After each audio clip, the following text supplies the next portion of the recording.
जनमानस को चेतना प्रदान कर देता है ये मन।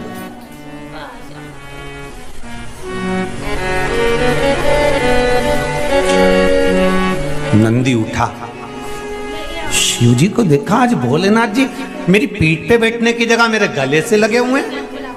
नंदी ने पूछ लिया, प्रभु क्या बात है, आज आप मेरे गले लगे हो? शंकर भगवान ने कहा, नंदी आज तूने सिद्ध कर दिया कि शिव का गण कैसा होता है। आज तूने सिद्ध कर दिया कि शंकर का गण कैसा होता है।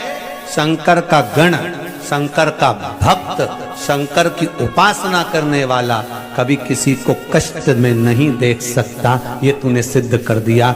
मेरी बूंदें विष की नीचे गिरी और तूने जिह्वा से पोंछ दिया। शिव जी के शब्द सुने तो नंदी ने कहा, प्रभु सांप बिच्छू इस बूंद को ग्रहण कर लिए थे, वो जहरीले हो चले थे। मैंने विचार करा ऋषिवर आ रहे हैं, गुरुवर आ रहे हैं, वो भी पड़ा हुआ दिखेंगे तो कुछ पा लेंगे, पाएंगे, संसार विषैला हो जाएगा भगवान, इसलिए मैं उसको चाट गया। शिव जी ने वर प्रदान कर दिया, नंदी मैं तुझे वर देता हूं, संपूर्ण विश्व के कल्याण के लिए तूने विष, जैसा मैंने पिया संपूर्ण विश्व के कल्याण के लिए विष, उसी तरह तूने भी संपूर्ण विश्व के कल्याण के लिए विष धारण करा है। जहां शंकर रहेगा वहां तू रहेगा। और सुन नंदी, संसार में जिसके दरवाजे पर तू लेकर जाएगा, ये शंभु वहां उतरकर उसका कल्याण कर कर आएगा। ये शंभु शिव कह रहे हैं नंदी। इसलिए निवेदन है, कई लोगों ने कहा, गुरुजी आपने सोमवार की अष्टमी के दिन नंदी के सामने मूंग क्यों चढ़वाई 31 दाना? तो उसका वर्णन शास्त्र आनंद में कर रहा है साहब।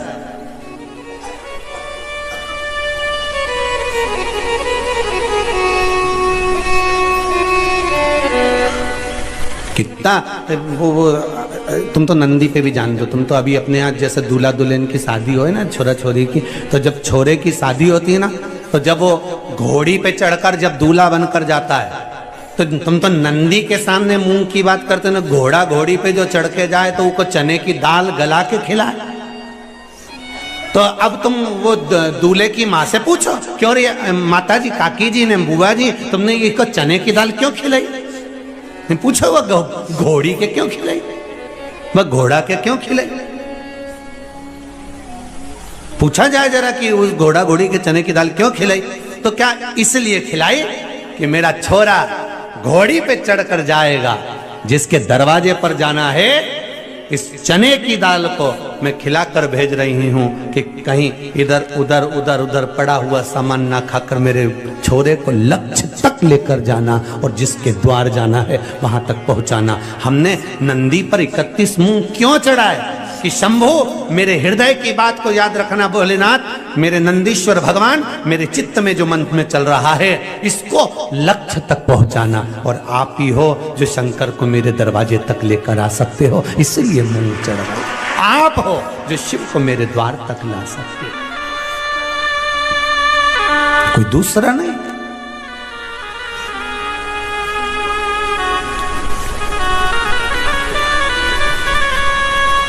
नंदी को गले से लगा दिया।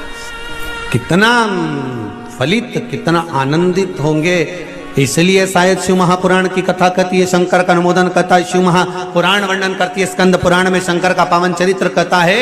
स्वयं भगवान शिव की लीला करती है कि एक बार रावण लंकाधिपति कुबेर को जीत कर आ रहा था, और रावण लंकाधिपति जब कुबेर को जीत कर आ रहा था, तभी बीच मार्ग में भगवान नंदीश्वर दिख गए, कैलाश पर गए, और नंदी को देखा तो हंस दिए।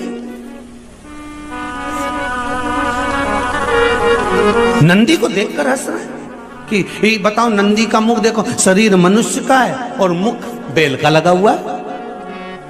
अरे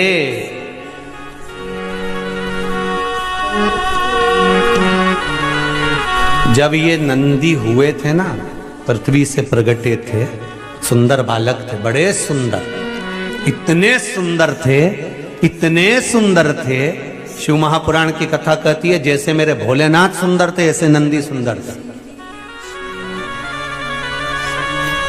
शिलाद ब्राह्मण के घर में जब जन्म हुआ, इतने सुंदर इतने सुंदर इतने सुंदर, कहते हैं देवलोक में जितनी अप्सराएं थी वो नंदी को देखकर उनकी ओर आसक्त हो जाती, इतने सुंदर थे भगवान।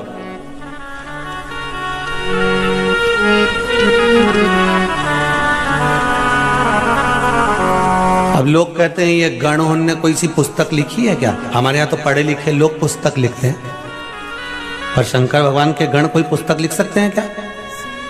कोई आंखों से 4, कोई मुंडा से 5, कोई 6, कोई का पाँव नहीं, कोई का हाथ नहीं, कोई का पेट नहीं, कोई की छाती नहीं, ये कोई पुस्तक लिख सकते हैं? हाँ, शंकर भगवान के गण नंदी ने एक पुस्तक लिखी जिसका नाम था कामशास्त्र।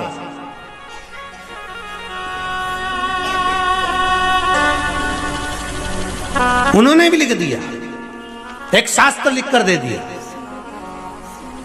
देवलोक की अप्सराएं, देवलोक की देवताओं के धाम में निवास करने वाली अप्सराएं नंदी को देखकर इतने आनंद में, इतना सुंदर बालक, इतना सुंदर बालक, इतना सुंदर बालक, बस इतना सुंदर जितने मेरे देव अधिदेव महादेव सुंदर, क्योंकि शंकर का ही तो एक स्वरूप है नंदी। जितने शिव सुंदर, कर्पूर गौरम करुणावतारम संसार सारम भुजगेरा सदा संतम विजयार वंदे भवम भवानी सहितम।